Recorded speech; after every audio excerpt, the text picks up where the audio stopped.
Hola a todos, hoy vengo a explicarles un tema de la biología que corresponde prácticamente a teorías del origen de la vida. Es un tema muy interesante, pues como veremos más adelante, cada teoría tiene algo en particular. Sin embargo, algunas pues veremos que son ya actualmente las pensaríamos como incongruentes e incoherentes, pero es muy interesante que las conozcamos y que sepamos que existen tal cual. La primera se conoce como vitalismo. Esta teoría, más allá de ser una teoría, es una corriente filosófica y aquí nos postula la presencia o existencia de una fuerza o también llamado impulso vital, que prácticamente sin este impulso o fuerza vital, pues la vida no podría producirse, no podría como tal existir la vida.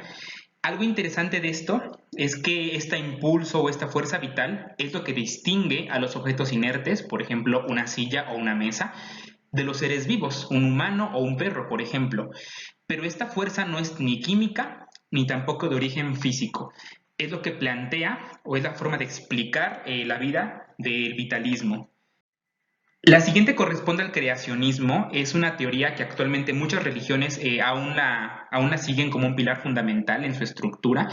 Y prácticamente el creacionismo, como el nombre dice, corresponde a esta teoría en la cual se cree que la Tierra, la vida misma, fue prácticamente creada, ya sea por la existencia de un solo Dios o de muchos dioses en su defecto. Como podemos ver aquí en la imagen, pues prácticamente a eso se refiere el creacionismo. Explica la vida a partir de un ser todopoderoso que creó la vida y a los seres vivos en general. Tenemos la siguiente teoría, que es una teoría muy interesante, es la que me parece más interesante en lo particular, y es una teoría conocida como generación espontánea, también llamada teoría abiogenista. Inicialmente fue propuesta por Aristóteles y prácticamente él creía que la vida era resultado de prácticamente hacer mezclar o interaccionar materia inerte con fuerzas capaces de dar vida. Es decir, un ejemplo podría ser aquí, materia inerte, por ejemplo, una camisa. Y fuerzas capaces de dar vida, por ejemplo, hojas de un árbol, que en su momento pues estuvieron completamente vivas, ¿no? Y al mezclar estos objetos, esta materia inerte, una camisa, y esas fuerzas capaces de dar vida, como las hojas de un árbol, prácticamente estas se unían a través de una fuerza conocida como entelequía. Estos tres elementos, la materia inerte, fuerzas capaces de dar vida y además la entelequía, estos tres daban origen prácticamente a la vida y fue la forma en la que realmente pues explicaron el origen de todos los seres vivos. Algo que me parece muy interesante de esta teoría y que es relevante mencionarlo aquí es que antiguamente existían incluso fórmulas para dar origen a determinados seres vivos. Hubo un científico conocido como von Helmont y este científico era de la época y pues prácticamente él daba algunas recetas para que pudiéramos formar ratones. Entonces él pues recomendaba mezclar granos de trigo, envolverlos en una camisa o en un trozo de camisa sucia y eso había que colocarlo en unos frascos oscuros. Esperábamos unos días y pues prácticamente según von Helmont pues nos daba origen prácticamente a ratones. Y pues imagínense, ¿no? Es muy interesante, prácticamente nos daban recetas de cómo originar la vida, ¿no? Así que pues ya saben, ya si quieren hacer ratones, pues ya saben la fórmula, ¿no? Pero bueno, pues realmente fue muy interesante cómo lo pensaban. Y realmente esta teoría se mantuvo vigente un gran tiempo. De hecho, posteriormente llegaron algunos científicos como Francesco Redi, Lázaro y Luis Pasteur, que prácticamente estos tres se encargaron de desacreditarla. Reddy, por su parte, lo que hizo fue este experimento muy sencillo. Aquí tenemos una imagen de Reddy y él prácticamente lo que hizo fue colocar trozos de carne en dos recipientes. Uno de ellos lo tapó herméticamente y otro lo dejó destapado. La sorpresa, ¿cuál fue? Pues que obviamente el recipiente que estaba tapado herméticamente pues no generó adentro ningún ser vivo. Sin embargo, el que se encontraba destapado, pues originó aparentemente moscas, ¿no? En este caso lo que él quiso comprobar pues fue precisamente esta cuestión, que la vida no se genera de forma tan espontánea como mencionaban en los experimentos de Aristóteles y de von Helmont. Sin embargo, pues no le creyeron muchos, lo tomaron como con escepticismo y fue posteriormente Lázaro quien repite este experimento, sin embargo lo hace de una forma un poco diferente, coloca en una matraz de balón un poco de caldo nutritivo y lo coloca y lo tapa también de forma hermética, lo hierve y el otro pues prácticamente también lo tapa herméticamente. Sin embargo, aquí la diferencia que hubo en este caso, bueno, con Reddy, fue prácticamente que lo cerró a modo de que en ninguno de los dos frascos que vio pudieran contaminarse. Y prácticamente pues se dio cuenta de que realmente pues el caldo permaneció estéril. Prácticamente lo que hizo fue hervirlo, lo tapó herméticamente y con ello pues destruyó todo tipo de esporas que hubieran estado presentes desde el inicio y pues de esa forma no se formó vida. Sin embargo, pues igual los escépticos dijeron que porque lo había hervido pues prácticamente no le daba condiciones para que se formara la vida. Y por último, Louis Pasteur realmente fue el que ya por completamente desacreditó esta teoría. Y esto lo hizo con un experimento muy famoso y conocido del cual tenemos que ahondar un poco más. Él prácticamente lo que hizo fue también hirvió balones, matraces de balón, pero no los cerró herméticamente como Lázaro. En este caso, en vez de cerrarlos herméticamente, en cada tapa le puso un tubo en forma de S. Y bueno, prácticamente con esto descubrieron que pues realmente no, a pesar de que estaban destapados solamente con ese frasco en forma de S, pues realmente no se formaba la vida. Y en este caso pues se mantuvieron estériles. Esto es algo muy interesante porque al tener pues la S en el cuello de la matraz pues impide que pasen o penetren esporas o en todo caso microorganismos del exterior. Y pues prácticamente con eso derrumbó por completo la generación espontánea. De hecho, los frascos que ocupó Louis Pasteur aún se conservan en la actualidad. Se encuentran, de hecho, en París, en el Instituto Pasteur, ahí es donde se encuentran actualmente. Y se dice que pues aún se encuentran estériles, ¿no? Que pues es algo muy interesante tenerlo aquí en consideración. Tenemos la siguiente teoría que habla del materialismo. Prácticamente aquí la proponen algunos atomistas como Leucipo, como Demócrito, Parménides, que también participó en esta teoría.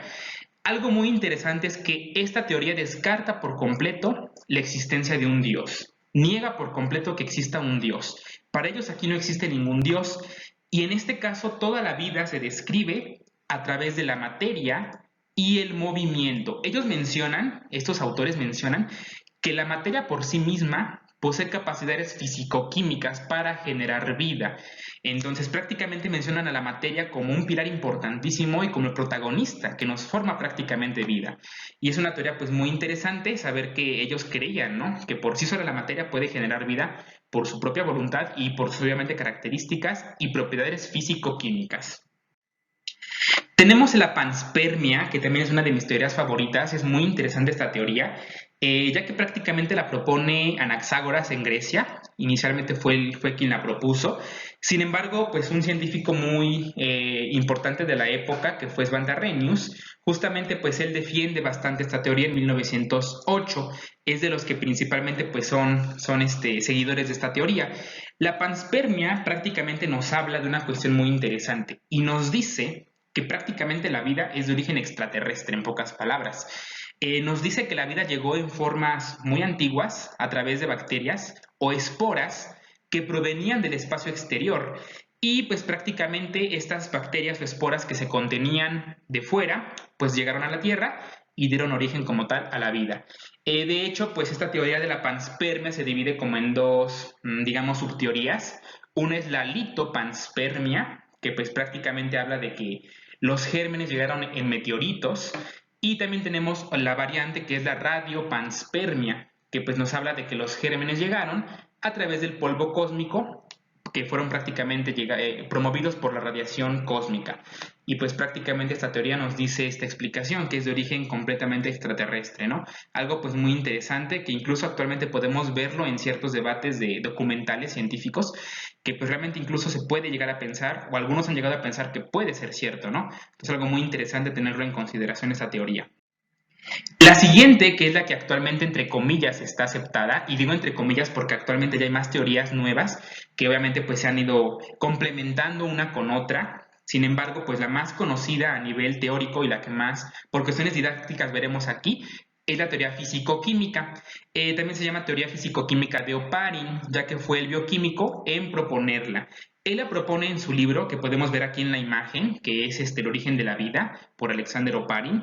Y pues prácticamente la teoría físico-química es una teoría muy interesante que tiene un trasfondo tanto químico como biológico. Por ese motivo tenemos que estudiarla, ya que es la más relevante de las que vamos a estudiar aquí.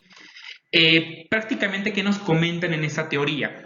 Ojo, dos puntos importantes. En primero, La teoría plantea que la vida primitiva, antes, pues, la Tierra, antes era una atmósfera sin oxígeno. Esa atmósfera de la Tierra primitiva carecía completamente de oxígeno.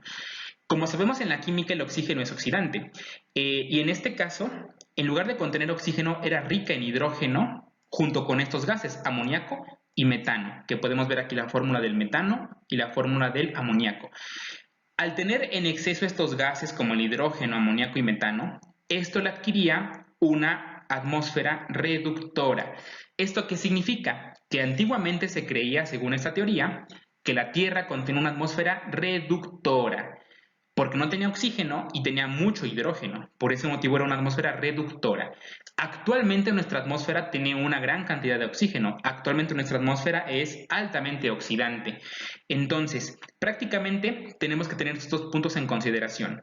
Que había en exceso estos tres gases y que la atmósfera primitiva era justamente reductora. Esto interesa mucho porque Oparin menciona que obviamente esta atmósfera rica en estos gases permitieron su reacción entre ellos mismos. ¿Y esto cómo lo hicieron? Muy sencillo y muy interesante. Esa atmósfera primitiva era completamente inestable. Había erupciones volcánicas continuamente, había tormentas eléctricas, rayos y descargas eléctricas, y pues prácticamente todos estos fenómenos físico-químicos promovieron que justamente estos gases comenzaran a reaccionar entre sí. De igual forma, por las temperaturas tan altas que provocaban prácticamente los volcanes, y como la Tierra apenas estaba comenzando a enfriar, se formó también vapor de agua. Se encontraba presente pues en forma de nubes, de hecho. Y bueno, prácticamente ¿qué fue lo que ocurrió? Estos procesos fisicoquímicos de los relámpagos, el calor alto, hizo reaccionar a estos componentes, formando entre sí unos enlaces y unas moléculas complejas que se llamaron coacervados. Estos coacervados se depositaron prácticamente en la Tierra y posteriormente con las lluvias que se generó de la precipitación de las nubes formadas de vapor de agua, esas lluvias empezaron a barrer todos esos coacervados y todos esos componentes que se habían formado y reaccionado entre sí y se empezaron a formar los primeros mares. Prácticamente aquí vemos una imagen en la cual pues visualizamos esta cuestión.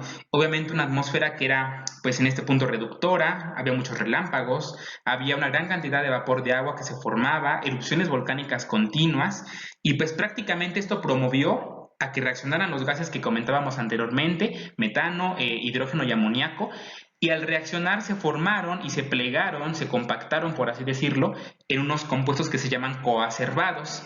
Esos coacervados eran precisamente compactados y posteriormente con el efecto de la lluvia fueron barridos y originaron lo que llamamos el caldo o mar primitivo, que no era otra cosa más que un mar rico en componentes de coacervados. Era un mar que contenía una gran cantidad de coacervados. Y estos coacervados, según la teoría de Oparin, tenían la capacidad de replicarse. Originalmente se dice que al mezclarse estos coacervados, en algún punto, por diversas formaciones ya de proteínas, de otras moléculas primitivas, dieron origen por primera vez al primer ácido nucleico. Y obviamente, pues de aquí ya comenzó el origen de la vida. Algo interesante de la teoría de Oparin es que fue comprobada en un experimento de Miller y Urey. ¿Qué fue lo que hicieron prácticamente estos científicos? Recrearon esa atmósfera reductora de Oparin, pero en un laboratorio. Es decir, pusieron aquí en una matraz los gases, pusieron metano, pusieron hidrógeno, pusieron amoníaco. Le hicieron reaccionar con descargas eléctricas, con alta temperatura, y posteriormente a través de la evaporación del agua, pues hicieron prácticamente que estos componentes se terminaran de mezclar. ¿Cuál fue el resultado?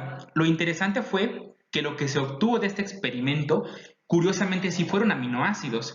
Sí obtuvieron aminoácidos, que es algo muy interesante. Sabemos que la palabra proteína significa proteos, que significa primero, porque fueron las primeras moléculas en formarse. Y precisamente las proteínas se forman de aminoácidos. Entonces, muy interesante que pues la teoría fue realmente comprobada. Actualmente es la más conocida, la que actualmente se asemeja más a lo actualmente vigente, por así llamarle. Sin embargo, como yo comentaba, pues tenemos teorías actuales que están ya modificadas, que obviamente se complementan, pero por cuestiones prácticas y por cuestiones didácticas, esta es la teoría que más actualmente se acepta, de Oparin y obviamente la teoría de los coacervados.